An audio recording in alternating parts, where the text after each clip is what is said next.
Welcome to day 5 of recreating the Las Vegas Sphere in Planet Coaster 2. We have 2 more days to get this thing done, and I feel like I've been lacking in terms of making serious progress. I hope each video has been fun to watch, but these final 2 are about to be action-packed. We're actually about to get serious and grind this thing out now.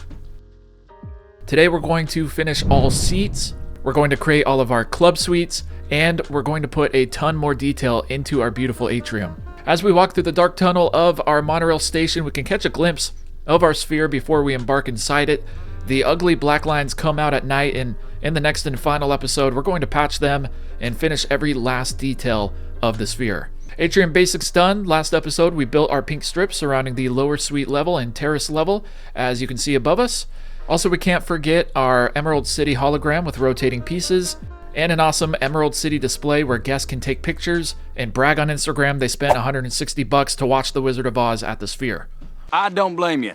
Damn good deal. Screen basics done. We have our 6 fully scaled screens with a video cropped into 6 pieces. It's massive and beautiful, but it's time to put some seats and club suites in front of it. We're going to be doing that in this episode. Our sphere is still fast asleep, but we're going inside and it's time to get to work. Our first order of business today is to start detailing the atrium.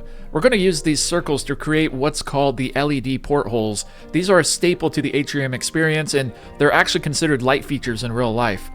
These pieces in Planet Coaster 2 are actually called Circle 2, but they're Circle 1 in my book because they make this atrium complete. My strategy here was to dupe each circle and scale either down or up because each of these are actually a different size. I added support beams to each one, and the atrium was already looking so much better.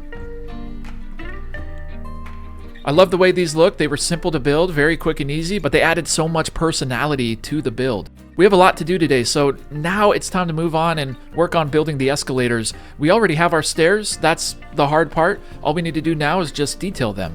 I started with using cylinders to form the escalator base, and I really think Frontier should implement some sort of moving path system for guests, such as escalators or the flat moving walkways you see at airports. For now, obviously, we have just the stairs, so we're going to work with what we got. Basic shapes here, a lot of cylinders and glass in between. The key here was building one full rail, then duplicating it a few times with each of the stairs. For our next atrium enhancement, we would pull out the trusty old plaster wall to create the area where our first Aura the robot stands. She is considered to be the most advanced humanoid robot in the world, and she stands in front of beam-forming speakers that emit different music and sounds depending on what circle you're standing in. This beam-forming technology is also used behind the sphere's screen, so people can actually watch the same film in different languages based on what section they're sitting in. Pretty cool. If you haven't been to the Sphere before, there are actually 5 robots spread throughout the atrium, and you can have full-on conversations with them. They even notice and make comments on your appearance or what you're wearing. This is what the real Aura looks like, very advanced, almost human-like, and we have just the piece in Planet Coaster 2. Okay, maybe she isn't as advanced as Aura, but she moves in waves and looks alive, and I think it pays great homage to some of the game's great assets. These are really fun, so I think they will do a great job of adding a little spunk to the project. Beamforming circles are complete. We're making progress slowly but surely, and we still had all of our triggers for the Oz film we edited. I decided to move those outside to get them out of the way so we don't accidentally move or delete something. And after we're done with everything, we'll give a full tour through every inch of the sphere, so be on the lookout for that video. That will be a separate video after episode 6.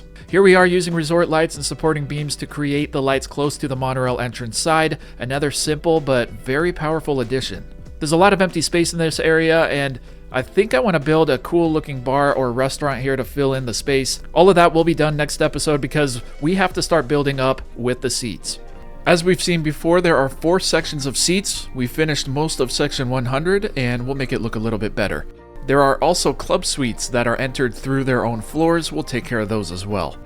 Before we could build up, we would need to have a good idea of where the main level amenities were, like bathrooms and restaurants and everything else. And we used the level guide we've been using to measure how high each of these buildings probably should be, but at this point I'm using the guide lightly just because we already have the first couple floors built. Before we could build more seats though, we needed to make sure the ones we had in section 100 work. The seats were very ugly and didn't give proper aisle space, so I duped our rail 2 times, creating kind of like a boundary for how far the end seats could lean into the aisle. I did the ends of each row first, then added space in between every third, so each section is essentially split into thirds. Some sections are different than others, but this is definitely the best way to implement balanced stadium seating from what I've found so far. Now, of course, splitting it into more sections would likely be more realistic, but this works just fine for me, and the seats look great in the end.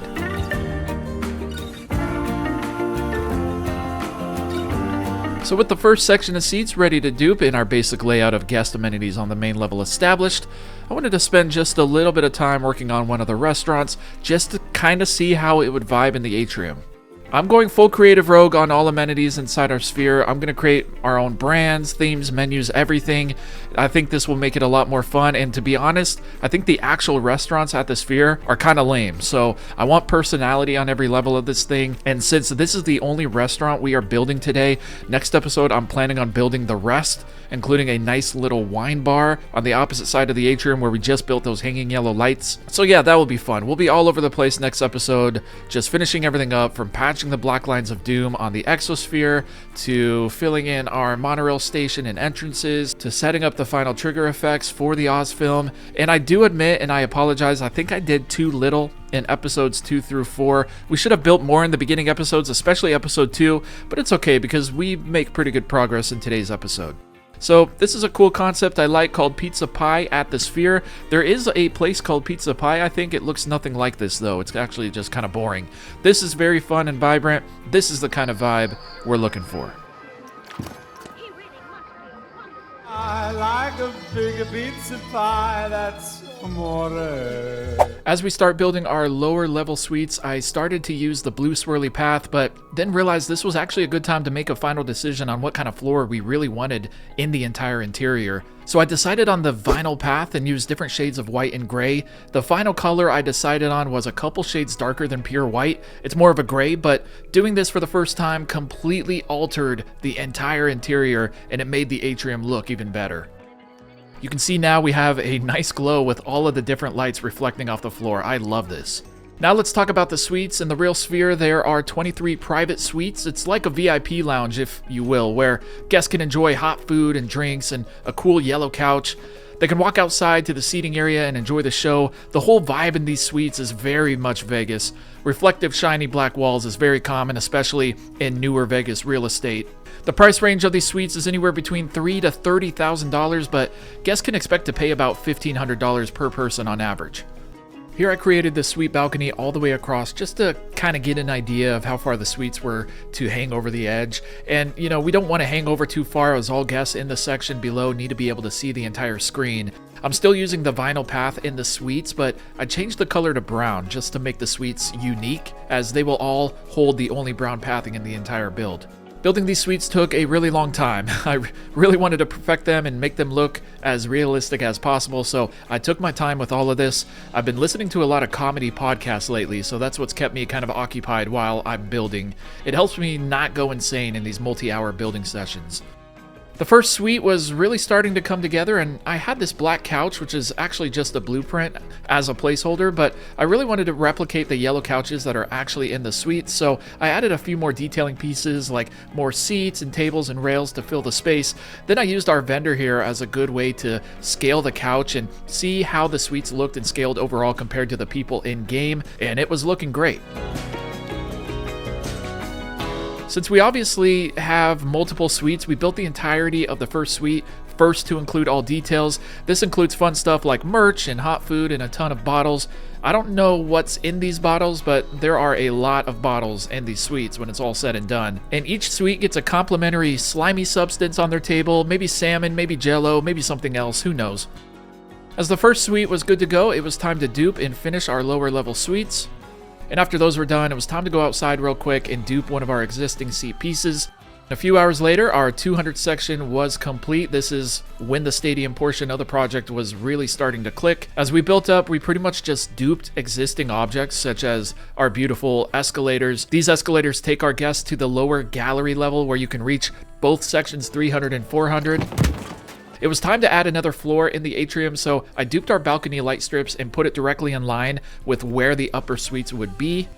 The upper suite floor is where guests exclusively access the upper suites, and it is the highest floor with a balcony view in the atrium. So I quickly pathed our upper suite level, then duped the last escalator that goes all the way up to the top, and went outside to get the upper suites ready to go. So I wanted to do something fun for these upper suites, and so I created a suite that is twice the size of all the other suites. There will be just one, it will be centered, and I think that's where we will show the final Oz film. And we'll throw in the triggered effects in that suite as well.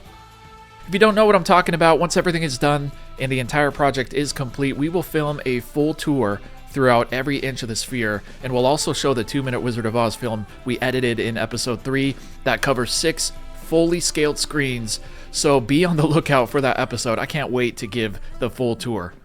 After completing most of what we'll call the grand upper suite, we created the rest of the suites, and then spent another couple hours perfecting section 300. And then from there, I had to move all my working lights up because we were running out of room, and still had section 400 to build. Before that, however, I went back to the grand upper suite, added some lights on the floors and the walls, makes it look so much better. I'll eventually do this to the other suites as well, but since this is our feature suite, it has priority for now.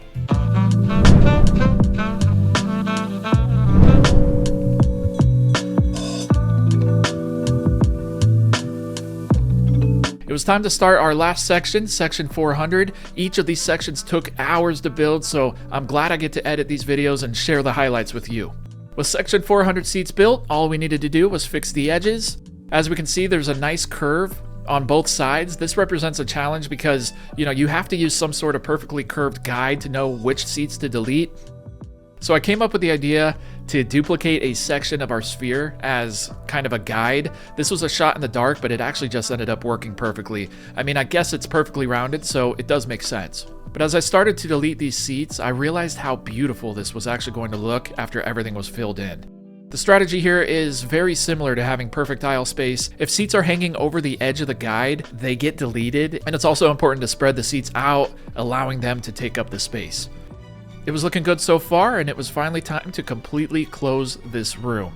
Here I used aquatic corrugated walls to introduce a subtle industrial feel in the screen room, and the vertical lines on these add a ton of depth and texture to the build. I really love the way it looks. I filled every little crack in the hole in the screen room with more corrugated walls until it was completely filled. I used the same walls to fill in the floor, and I couldn't believe it, but the screen room was finally complete.